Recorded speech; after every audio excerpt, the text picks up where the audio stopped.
Deus nosso Pai, soberanamente justo e bom, queremos te agradecer por permitir que estejamos juntos novamente neste encontro abençoado de luz.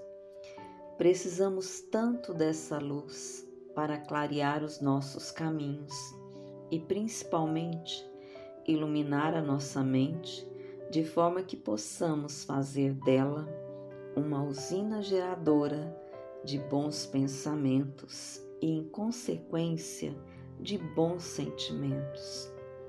Conforme nos foi dito, como pensas, viverás. Este ensinamento evidencia o quanto é imprescindível o cuidado que devemos ter com a faculdade de pensar. No seu legado de luz, Jesus, o nosso Mestre, recomenda amar a Deus sobre todas as coisas e o próximo como a si mesmo.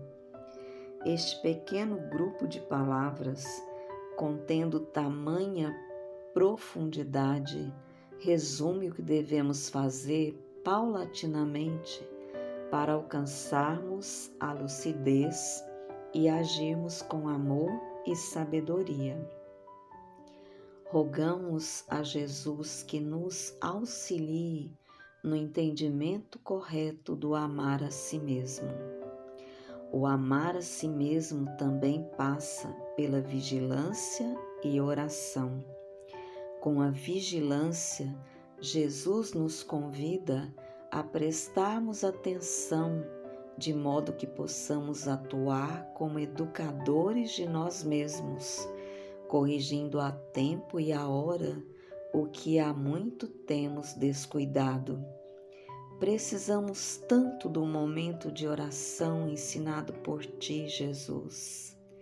É nele que buscamos a ajuda e a força que necessitamos para superar os obstáculos, sendo que os maiores estão dentro de nós mesmos. Rogamos, Jesus, nos ajude a amar e servir em teu nome. Abençoe o estudo desta noite. Que assim seja. Persiste e segue. Portanto, tornai a levantar as mãos cansadas e os joelhos desconjuntados. Paulo aos Hebreus. O lavrador desatento quase sempre escuta as sugestões do cansaço. Interrompe o serviço em razão da tempestade, e a inundação lhe rouba a obra começada e lhe aniquila a coragem incipiente. Descansa em virtude dos calos que a enxada lhe ofereceu, e os vermes se incumbem de anular-lhe o serviço. Levanta as mãos no princípio, mas não sabe tornar a levantá-las na continuidade da tarefa e perde a colheita. O viajor, por sua vez, quando invigilante, não sabe chegar convenientemente ao termo da jornada. Queixa-se da canícula e adormece na penumbra de ilusórios abrigos, onde inesperados perigos o surpreendem. De outras vezes, salienta a importância dos pés ensanguentados e deita-se às margens da senda, transformando-se em mendigo comum. Usa os joelhos sadios, não se dispondo, todavia, a mobilizá-los quando desconjuntados e feridos, e perde a alegria de alcançar a meta na ocasião prevista. Assim acontece conosco na jornada espiritual. A luta é o meio, o aprimoramento é o fim, a desilusão amarga, a dificuldade complica, a ingratidão dói, a maldade fere. Todavia, se abandonarmos o campo do coração por não sabermos levantar as mãos de novo, no esforço persistente, os vermes do desânimo proliferarão precípites no centro de nossas mais caras esperanças. E se não quisermos marchar de joelhos desconjuntados, é possível sejamos retidos pela sombra de falsos refúgios durante séculos consecutivos. Senhores e senhoras, queridos amigos, queridos irmãos, na presença de Jesus, nós queremos hoje mergulhar na proposta que é o nosso encontro de hoje, a dracma perdida. Esta parábola é um desenvolvimento natural, é um prosseguimento natural da parábola da ovelha desgarrada. O nosso planeta tem sido conhecido por muitos como um vale de lágrimas.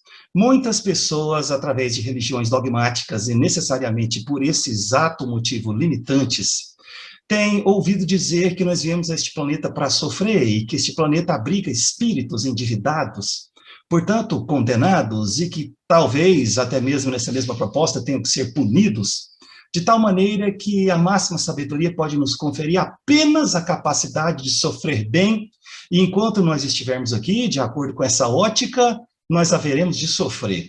Alguns vão até, de certa forma, distorcer essas palavras do Divino Mestre, abre aspas. No mundo tereis aflições, mas tende bom ânimo, porque eu venci o mundo, fecha aspas. Poderia-se, então, interpretar que o próprio Jesus disse que nós teríamos aflições. Entretanto, com a expansão da consciência e a proposta de alcance da divina e sagrada compreensão, nós começamos a perceber que o planeta não é um vale de lágrimas, como também não é o paraíso. O planeta não é uma zona de expurgo, não é abrigo de prisioneiros, do ponto de vista literal, estou me referindo, mas tão somente aquilo que nós fizermos dele. O planeta é a coisa cognoscível. Claro que para os gregos a mãe Gaia é um organismo vivo e pulsante, porque ela não funcionaria da maneira com que nós conhecemos sem a presença do Cristo planetário. E é claro que ele tudo permeia de forma a dar para tudo um propósito de utilidade. Mas, do ponto de vista analítico, objetivo, tridimensional, ou seja, de matéria densa, o planeta é o que toda e qualquer outra matéria espalhada pelo universo é neutro em si mesmo. Então ele não é um vale de lágrimas. O planeta não é nem azul, como assim se nos parece, como também não é vermelho, como também não é verde, não é qualquer outro tipo de cor variante que esses nossos olhos tão bem feitos podem alcançar. Porque o planeta é exatamente aquilo que nos parece. Nós temos hoje uma multiplicidade de irmãos de outros orbes que pululam no astral, mas diretamente no orbe, influenciando os cometimentos para a entrada da regeneração. E eu pergunto a todos vocês, com os olhos deles, com seus corpos diáfanos, com a experiência que eles adquiriram em outras constelações, quando eles olham para o nosso planeta, eles vão dizer que ele é o quê? Vão dizer que ele é azul? Isso depende da ótica deles, depende mesmo da função, visão nos corpos deles. O planeta é um vale de lágrimas, mas eles estão acostumados a olhar para tudo com um ar de enorme positividade. E etc. O nosso planeta, na realidade, é neutro em si mesmo, mas generosamente nos abriga, porque o planeta será exatamente aquilo que se nos parece no nosso relacionamento com ele. Então, nós, os seres cognoscentes, que baixamos na experiência tridimensional, que nós entendemos como encarnação, olhamos para o planeta e dizemos para ele o que ele é, porque o planeta é a coisa cognoscível. Nós podemos experimentar o paraíso? Agora, já é necessário, entretanto, uma grande mudança de atitude espiritual para a maioria, porque não tem olhos para ouvir, para ver, não tem ouvidos para ouvir, não tem receptividade para a graça. E se não vive na graça, não tendo meio termo, vive na desgraça ou ausência da graça.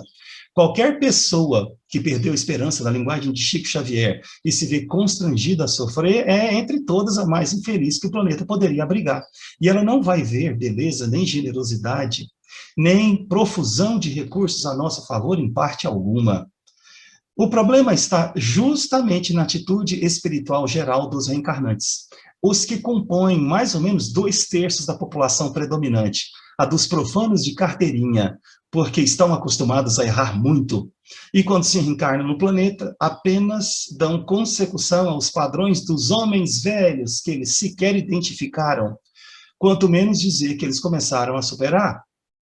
E é por isso que eles trazem todo um pacote de problemas evolutivos que eles têm que resolver, porque a encarnação é o melhor ensejo que a espiritualidade superior lhes preparou para esse mistério, e se não tivessem eles recebido a misericórdia da experiência atual, esta que está em curso e que nós entendemos como encarnação, estariam em situação muito pior. Eu, às vezes, converso com algumas pessoas que dizem que não têm nenhuma alegria de viver, não cultivam amizades, não conseguiram alcançar o coração de ninguém e dizem mesmo que querem suicidar-se. Observe os fenômenos sem nenhum julgamento jamais da nossa parte que a ignorância espiritual pode produzir. Alguns dizem mesmo aquela frase que nós ouvimos, a saciedade em todos os lugares, que ele não pediu para viver, não pediu para encarnar-se. Ele quer, então, que ele viva como ele escolhe, e não que lhe seja imposta a experiência na qual ele tem que prosseguir e que ele tem que suportar. E somente a ignorância das coisas espirituais realmente pode produzir esse fenômeno. Se porventura eu ainda não conseguir alcançar o coração de ninguém, por que não começar agora? Será que existe alguma pessoa na nossa experiência que não pode ser útil em rigorosamente nada? Eu digo a todos os senhores que se houvesse algum tipo de realidade assim, encarnado não estaria. Entretanto, encarnado está e tem à sua mão todo um conjunto de recursos que ele pode colocar a seu favor. E como funciona na dualidade? Sempre tão somente o contraste de todas as experiências, para que ele verdadeiramente possa beneficiar-se, basta que ele beneficie o próximo, sem pensar em si mesmo. Lembrem-se da suprema mística da quinta beatitude do Cristo em Jesus, bem-aventurados os misericordiosos, porque eles alcançarão misericórdia. E esse é justamente o ensejo da sua libertação. Nós imaginamos, através de tantos casos que nós conhecemos pela literatura séria, como também pelos médiuns sérios, tantos eles que nos explicam daquilo que eles aprenderam e que eles conheceram, muitas vezes com experiência própria, como Divaldo Franco, da situação desses espíritos na intermissão, que é o espaço entre duas encarnações antes que eles viessem. Estavam em situação extremamente aflitiva. Antes de nós desenharmos, pelo menos um caso assim, vamos construir a ideação conveniente para aquilo que nós entendemos como intermissão na quarta dimensão, que é o umbral médio. Quais são os espíritos que compõem a população do umbral médio? Bom, primeira coisa ainda, o que é umbral médio? O nosso planeta entende 3 níveis ou dimensões diferentes daquilo que nós chamamos de umbral. A pior delas é na intimidade do planeta, as zonas de maior sofrimento ou expurgo necessários para os espíritos que concentram o maior pacote de culpa, como também de perversidade, que está na intimidade do planeta, chamado umbral grosso. E nós temos o umbral das colônias, ou chamada quinta dimensão, que se situam imediatamente no nosso orbe. Nosso lar tão conhecido é uma dessas colônias, e funciona como pronto-socorro espiritual, por isso que tem que ficar diretamente localizado no orbe. Ficou durante muito tempo numa região acima da cidade do Rio de Janeiro, mas não necessariamente tem que permanecer lá, se desloca. E o umbral médio, que é o exemplo que está proposto agora, na superfície, ou chamada quarta dimensão, cujos habitantes padecem o produto exato das próprias ideações cultivadas na encarnação que terminou. Então, o espírito sofre exatamente aquilo que ele fez de si mesmo. Se ele desencarna como analfabeto das coisas espirituais, os senhores vão de concordar que é perfeitamente razoável que tudo para ele seja motivo de perturbação e surpresa desagradável. Não se preparou para a viagem, tudo pode surpreendê-lo. Não tem conhecimento do que está acontecendo com ele, tudo que acontece é desagradável. E se ele não plantou o bem para poder colher o bem depois da desencarnação, o que é que ele vai colher, se não tem meio termo? Não existe neutralidade no reino de Deus, ele vai colher o mal, porque ou ele se ocupa do bem ou ele se ocupa do mal. Na linguagem do Cristo cosmológico, quem não é por mim é contra mim. Muito clara a linguagem do Cristo. E ele vai lidar com as companhias espirituais que lhe são próprias, porque nós não temos o poder de caminharmos sozinhos. Porque eu pergunto a todos os senhores, pensem, como é que nós poderíamos não atrair nem repelir nas sendas da evolução?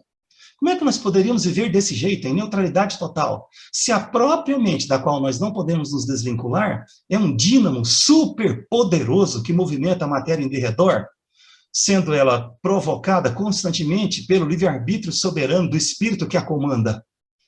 Então, o espírito o tempo todo diz para a mente funcionar, e a mente está funcionando o tempo todo. A partir do instante em que a mente funciona, ela determina uma frequência dentro da sua amplitude de alcance, consequentemente, o que ela atrai tanto quanto repele. Nós não temos o poder de ficarmos sozinhos, mas nós temos o poder de definir a qualidade das nossas companhias espirituais. Então, no plano espiritual, o que ocorre é apenas que tudo isso fica explícito e evidente. Aliás, meus irmãos, qual é o grande fenômeno da desencarnação? Fenômeno extremamente simples, porque tem a ver apenas com o desfazimento dos laços.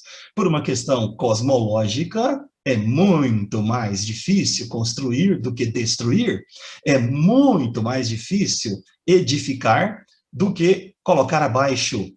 E os bons espíritos vão nos dizer que, às vezes, é um batalhão de dificuldades, um batalhão de espíritos para lidar com as dificuldades de um reencarnante, como Sergismundo, que está lá no capítulo Reencarnação, de Missionários da Luz. E para desencarnar, na linguagem de Bezerra de Menezes, é um empurrão. O que a desencarnação, então, faz? Ela expõe a realidade espiritual do espírito que não tem mais que experimentar o claustro da encarnação. Então fica evidente o que ele fez de si mesmo, e ficam também evidentes as suas companhias espirituais. Não é incomum o obsessor estar esperando com porrete o desencarnante às portas da reentrada na quarta dimensão. Alguém poderia perguntar, por que ele não desencarna para a quinta dimensão? Ué, porque ele é espírito de quarta dimensão. É umbral médio. E o que representa, então, quarta dimensão? Aquele espírito que não tem mais corpo físico, mas quer continuar vivendo como se encarnado estivesse. Psicologicamente, é só o que ele entende, porque foi só para isso que ele se preparou. Então, ele estagia na superfície do planeta, o que é extremamente delicado, porque é muito perigoso enquanto durar a sua necessidade de expurgo ou catarse das próprias ideações, que são o conjunto, todo ele, do que ele fez de si mesmo, no transcorrer de quantas décadas forem da encarnação que agora termina. E ele tem que lidar com os efeitos de tudo aquilo que ele causou em si mesmo. Muito bem, senhores, ambientada a quarta dimensão, que é um umbral médio, no orbe, nós entendemos por que alguns espíritos, quando estão aqui, perdem todo o rumo, não veem qualquer sentido na experiência da encarnação atual e dizem que não somente querem suicidar-se porque não pediram para nascer. Olha só o que a ignorância produz. Conversando com um desses espíritos no plano astral antes da encarnação atual, da qual eles têm queixas, o mentor finalmente se faz perceptível e o convida para um novo cometimento na matéria. Vocês acham que ele vai dizer isso? Não, não quero nascer. Não tem sentido para minha encarnação. Porque a situação dele no umbral médio era muito pior. Muito pior. E ele sente que o seu sofrimento está multiplicado, porque para ele não vai terminar nunca. Ele não tem a trégua da anestesia, do hospital, do psicólogo, da cama confortável. Ele não tem trégua. Ele pensa, então, que ele vai sofrer e que não tem limites, que ninguém vai aparecer para auxiliá-lo.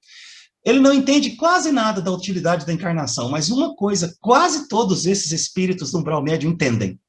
A encarnação dá uma trégua para as suas aflições. Isso eles entendem. Eles entendem que a encarnação, então, é um refúgio, onde ele pode ficar quieto um pouco. O mentor se faz perceptível e diz para ele, olha, pessoa tal, vamos supor que seja uma menina. Nome hipotético, completamente hipotético de Luciana. Luciana! Ai, mentor! Eu estou cansada, não quero sofrer mais. Calma, Luciana, Deus te ouviu. Apareceu uma oportunidade de encarnação para você. Você topa? Ai, claro que eu topo. Calma! Que você não vai ter pai. Seu pai vai aparecer só para participar do processo. Depois ele vai pirulitar, porque ele não tem compromisso com você, mas foi o único pai que nós achamos. Ela, claro que eu aceito, eu aceito. Ele, calma! E vai dizendo para ela das dificuldades que ela vai ter. Porque se está nessa situação no plano astral, e se uma família linda, bonita, organizadinha, com tudo certo, não lhe é oferecida, é porque ela está acostumada a desrespeitar a família. Não é lição devida, entre aspas, premiar quem está acostumado a abusar, fecha aspas, porque não é nenhuma coisa, nem outra. É apenas termo de comparação. Finalmente ela aceita a encarnação e ela vem. E ela começa a manifestar os seus conflitos existenciais, porque eles ressomam quando vem a eclosão hormonal, principalmente, mas nos casos mais graves, antes ainda, na infância, eles já aparecem, os conflitos ressomam, e nós estamos vendo vários aí espalhados pelo mundo, porque estão recebendo a última oportunidade, é natural que tanto escândalo apareça. Nós é que não temos que escandalizar-nos. E esse espírito vem à luz, e quando vem a eclosão hormonal e vem aqueles primeiros conflitos, observem que a misericórdia de Deus preparou para nós um pequeno período de puberdade. Esse período é curto por misericórdia. Para outros espíritos, ele dura muito mais, porque o karma deles é mais onerado que o nosso, mais ainda. E nesse período onde tudo é confusão, tudo é descoberta, tudo é desejo,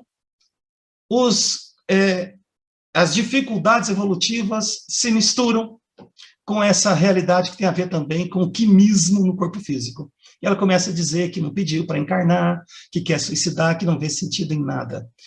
Qual é o remédio? O remédio é procurar sentido nas coisas. O remédio é fazer-se útil de alguma forma.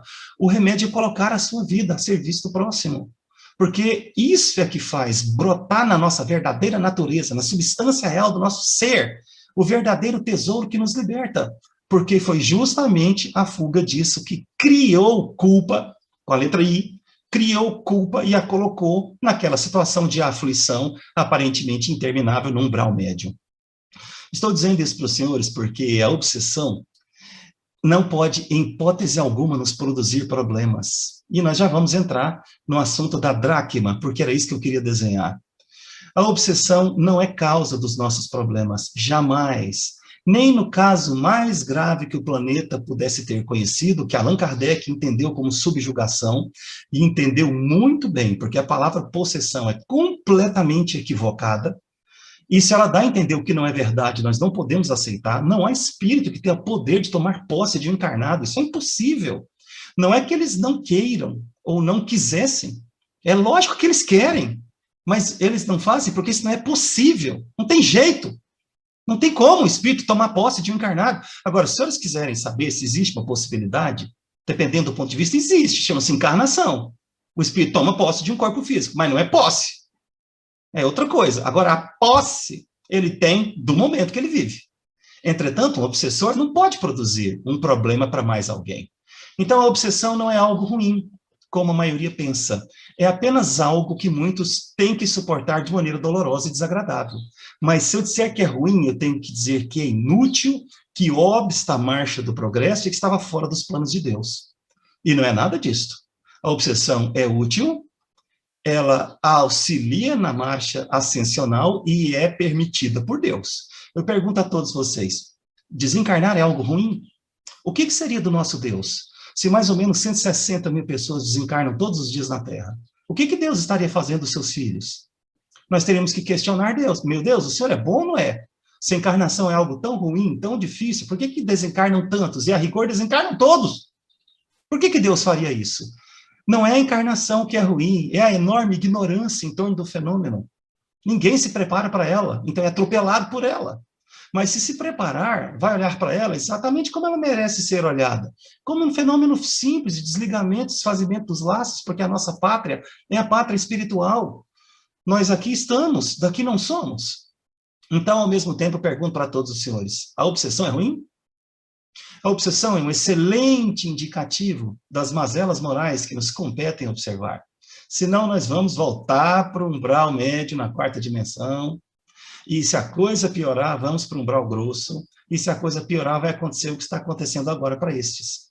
Foram expurgados do planeta, sobraram muito poucos, e já estão em degredo muito difícil e doloroso em planetas inferiores, porque o nosso planeta tem que entrar na regeneração, e isso vai acontecer muito em breve. E todos nós vamos ter oportunidade de ver a marcha ascensional desses acontecimentos. Obsessão é, por definição, influenciação negativa e persistente, de alma para alma, tendo em vista uma afinidade entre as partes. Afinidade entre as partes. Quando nós nos reencarnamos, os espíritos se aproximam. E eles poderiam nos produzir uma dor de cabeça? Não. Unha encravada? Não. Poderiam nos demover de uma boa decisão? Não. O que os obsessores, então, podem fazer? Eles podem explorar nossas mazelas pré-existentes. pré-existentes não podem produzir mazelas para nós? Porque seria uma conspurcação do livre-arbítrio que Deus tornou inviolável. Então, eles não podem fazer isso. E se eles não podem fazer isso e só exploram as nossas mazelas existentes, aí está a utilidade da obsessão.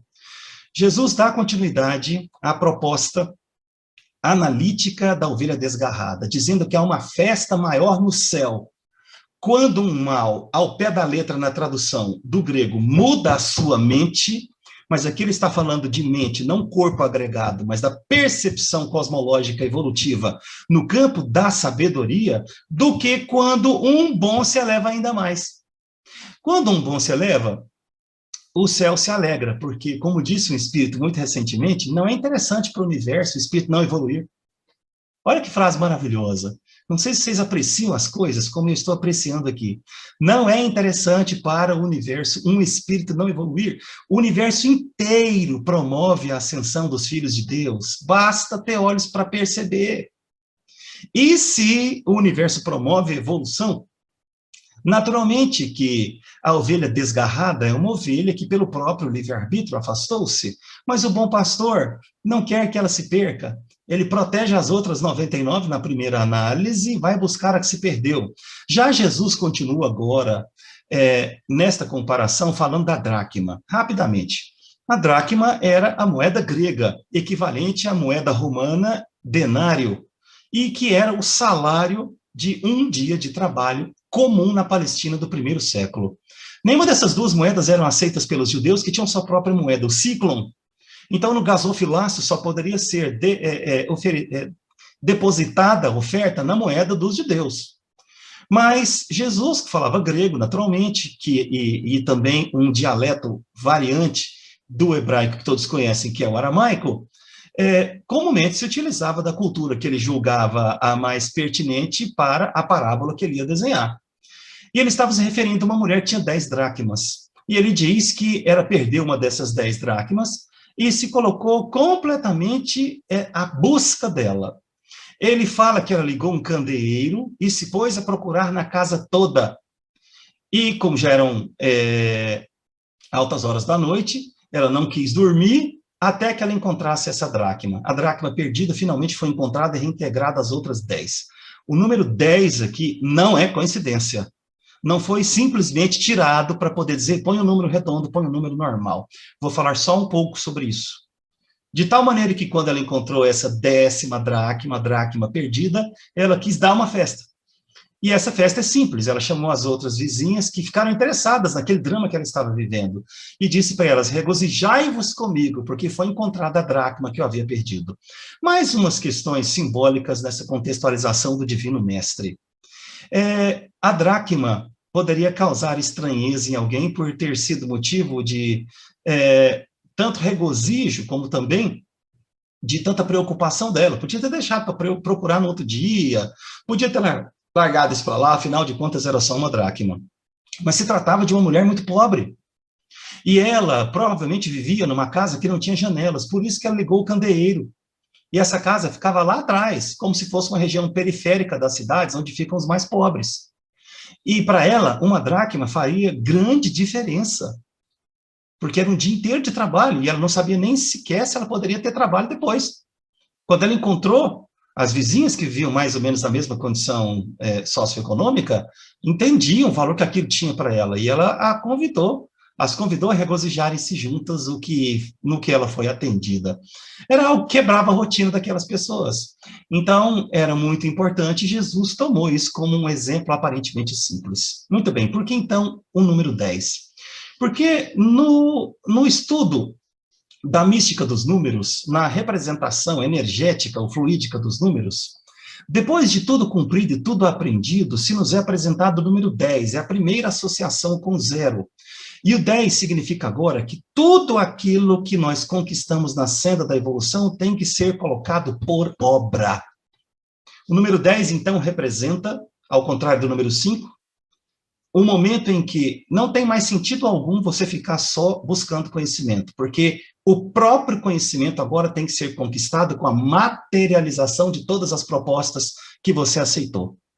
Então não pode faltar essa parte na etapa evolutiva quando ela chega. E Jesus quis dizer também que se essa dracma se perder, ela fica sem condição de materializar o conhecimento adquirido, e ela fica sem condição de adquirir mérito na encarnação.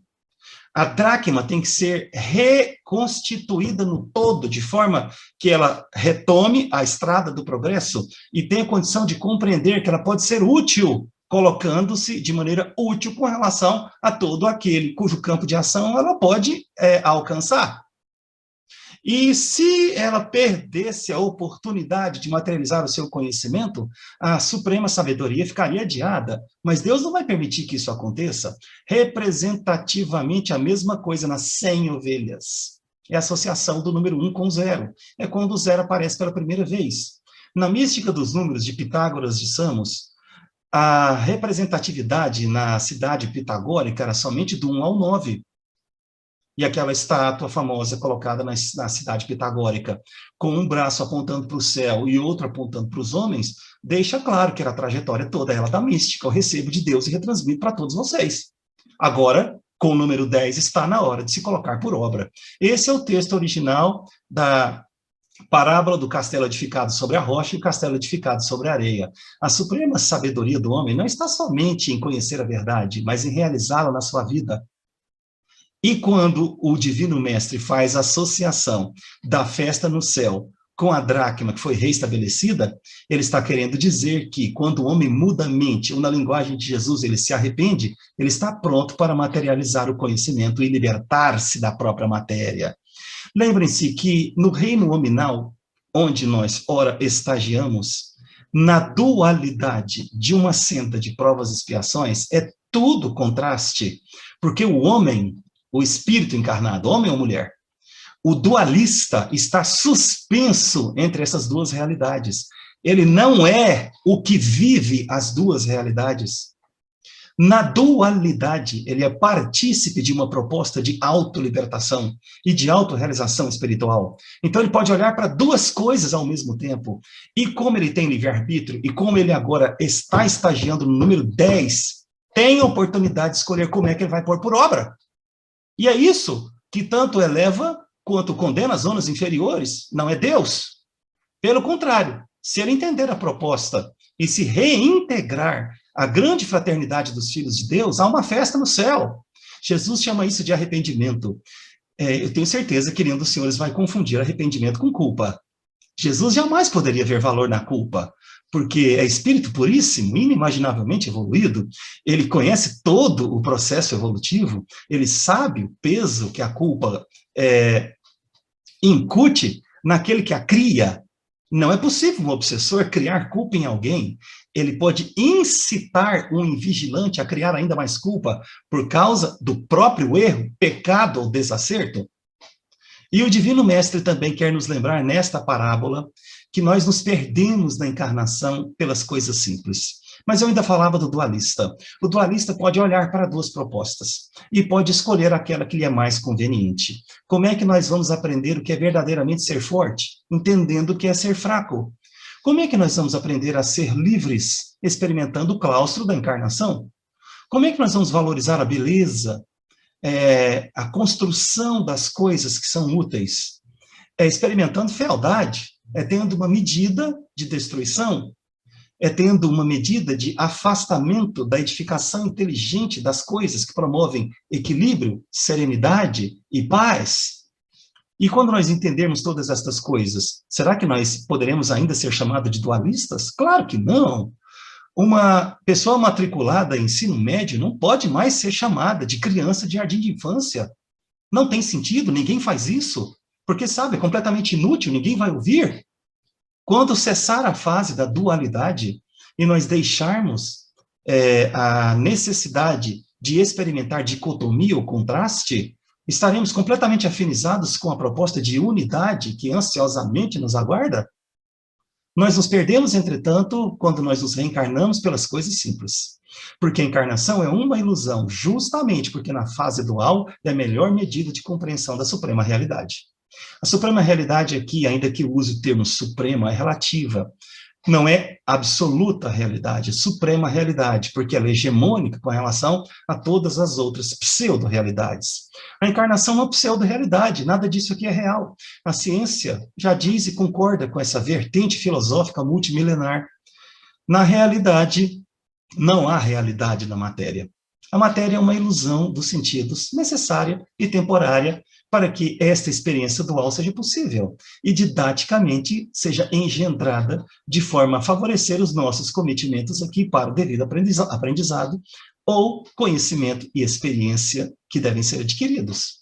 É aqui que nós somos expostos à nossa própria realidade espiritual e não o que a maioria pensa, que nós seríamos expostos à realidade espiritual dos outros. Como é que eu vou ser exposto à realidade espiritual de mais alguém se eu não posso devassar seu livre-arbítrio? Somente fazendo isso, que é absurdo, é que eu poderia entender o momento evolutivo que alguém mais vive. O que eu tenho são apenas alguns indicativos que vêm de fora para dentro. Por empatia, eu posso até sofrer o que ela sofre. Eu posso sentir o que ela sente. Eu posso participar da sua psicosfera e também do pacote de fluidos que dela emanam ou dimanam. Mas eu nunca posso verdadeiramente ser o que ela é e entender exatamente qual o patamar evolutivo que alguém mais ocupa, mas eu posso fazer isso comigo mesmo. Então a encarnação pode ser para mim ensejo de libertação. E mesmo mergulhado nas ilusões da matéria densa, eu posso despertar para a plenitude da glória que pertence a todos nós. Nós somos filhos de Deus, e a encarnação, afinal de contas, passa a ser para nós diferente, pois que útil. Nós entendemos que o Pai é sempre generoso e amoroso e não pode nos punir, e que todo e qualquer sofrimento é produto das minhas próprias escolhas, haja vista a sacralidade intransferível do meu próprio livre-arbítrio espiritual, e não de Deus. O que Deus faz por nós é dar-se todo ele para cada um de nós. E ninguém vive vida diferente do que a vida de Deus, que é Deus em nós. Nessas horas eu me lembro de Khalil Gibran, nos ensinando a orar. A linguagem dele é poética, filosófica, belíssima, e traz, é claro, uma sabedoria incomensurável. Às vezes se nos parece um pouco dura, porque o ego está acostumado a ser apenas e tão somente massageado. E quando alguém diz qualquer outra coisa diferente, e ele se sente abalado, mesmo que milimetricamente no seu status quo, ele se ofende, ele reage mal, porque ele se sente ameaçado. Ele é como uma criança extremamente birrenta que não entende regras, a não ser as suas próprias, o que não são regras. Ele diz que se quando nós estivermos formulando pedidos a Deus, se não for o próprio Deus movimentando os nossos lábios, elas jamais serão ouvidas. Ele quer dizer que quando a nossa vontade, quando a substância do nosso ser entra em relação com a substância do ser divino, que é o nosso próprio Pai, quando a nossa vontade se alinha com a vontade de Deus, que é uma vontade absolutamente perfeita, nós não lograremos encontrar de conformidade com o que nós pedimos. Mas alinhar a sua vontade com a vontade de Deus é experimentar felicidade. Quem poderia desejar qualquer outra coisa diferente disto? Então, quando alguém mergulha na encarnação, é como uma ovelha de Deus, na linguagem de que Jesus lançou mão, que é a linguagem do pastoreio, cultura normal dos judeus. Depois da destruição, a mando do imperador Vespasiano, no ano 70, da cidade de Jerusalém, causando a segunda diáspora dos judeus, eles ficaram proibidos de pastorear. Então, já não é mais a mesma coisa, eles foram se tornar comerciantes. E aí, não sei o que deu, mas eles se tornaram os melhores comerciantes do mundo. E viraram banqueiros, e todas essas coisas que a história registrou. Mas, na linguagem de Jesus, nós somos ovelhas do seu rebanho. E a linguagem de Jesus é uma linguagem santíssima. Então, o que acontece quando uma ovelha dessa se perde? Deus deixa de orientar esse espírito na encarnação? Quando ele se vincula ao astral inferior, se ele fizer isso consigo mesmo, essa ovelha se perde? Será que quando ela entra num grau grosso e não dá qualquer perspectiva de arrependimento, se trata de uma ovelha perdida? Se trata de uma dracma perdida? Não, meus irmãos. Porque Deus sabia, tudo isso aí podia acontecer. Tudo isso, a rigor, Deus viu acontecendo antes que acontecesse, porque Deus, Pai Todo-Poderoso, não tem limitação de espécie alguma, e não adianta tentar entender isso, porque o Pai não pode ser compreendido, ele é incognoscível, mas ele sabe. Ele sabe de tudo o que ninguém sabe e que ainda vai acontecer. Ele sabia que isso ia acontecer, então ele deixou, porque ele deu livre-arbítrio. E aí vocês percebem, Deus não brinca. Quando ele dá mesmo. Quando ele faz bem feito. Tem uma frase em latim cuja tradução é a seguinte: quando você for fazer alguma coisa, faça. Naturalmente que vocês entenderam o que ele quer dizer. Se vocês se propõem a fazer alguma coisa, façam direito. Coloquem todo o seu ser naquilo que vocês vão fazer. Se vocês elegeram aquela experiência como experiência útil, então que ela se torne verdadeiramente uma experiência que vos acrescenta em conhecimento e em experiência. Não façam nada mais ou menos. Não façam alguma coisa sem conhecimento de causa. Assumam a responsabilidade sobre tudo que vocês estão fazendo. Porque nós seremos responsáveis pelas consequências. Mas não significa que a lei seja seca, como alguns interpretam, ao ponto de dizer o absurdo de que a lei de Deus é uma lei de justiça. A lei de Deus nunca foi, nem nunca vai ser uma lei de justiça. Isso é uma questão da antropomorfização de Deus pelos homens. Então, os seus atributos limitantes, como o conceito deles de justiça, eles lançam para Deus. Só que Deus é super eficiente, eles fazem o que o homem faz nessa proposta, só que ele faz como Deus. Justiça é muito simples, porque o símbolo é uma balança, é justeza, é ajuste, é ajustamento. Olha só como funcionaria a justiça se Deus fosse o Deus de justiça. Toma o que você merece, paga o que você deve. Será que nós teríamos condição de pagar o que nós devemos agora? De novo, se está no planeta, é porque está acostumado a errar muito. Então está muito onerado. Mas o que Deus faz? Ele cobra? Não, você não vai encarnar, você tem que pagar. Ele diz, não estou interessado em você pagar ou não pagar. Eu sou seu pai, na linguagem de Jesus. Amoroso, generoso. Eu sou cheio de amor. O que eu quero? Quero que você mude a sua mente, que foi o termo que Jesus usou. Eu quero que você entre no arrependimento, que é fundamento da regeneração. Eu quero que você queira me amar, porque eu já te amo. Então, o que eu vou fazer? Vou te dar o que você precisa, não vou te punir. E nós temos observado que quando nós queremos participar do Pai, é exatamente assim que ele age conosco. Então, a lei de Deus não é uma lei de justiça, isso é um atributo da lei de causa e efeito que já funciona por si mesma. E funciona de maneira absolutamente perfeita, porque a lei é de Deus, e a justiça é da lei de Deus, não é a lei de Deus. A lei de Deus é uma só. E da lei de Deus se pode interpretar esse aspecto dentro da dinâmica geral de organização e ordem do universo que nós chamamos de justiça. A lei de Deus é infinitamente superior e o Pai é um Pai de generosidade. Então, meus irmãos, quando a ovelha se desvia ou a dracma se perde, não significa que, estando ela perdida nos seus rumos do rebanho, ou daquele número 10 simbólico da nossa própria realização, que Deus perca a hegemonia sobre os seus filhos. Não há espaço para isso no universo. Deus tudo é, e tudo que existe só existe porque Deus é ele primeiro, e tudo que ele derramou ele sustenta. Muito mais importante do que o universo é a criatura, infinitamente mais importante.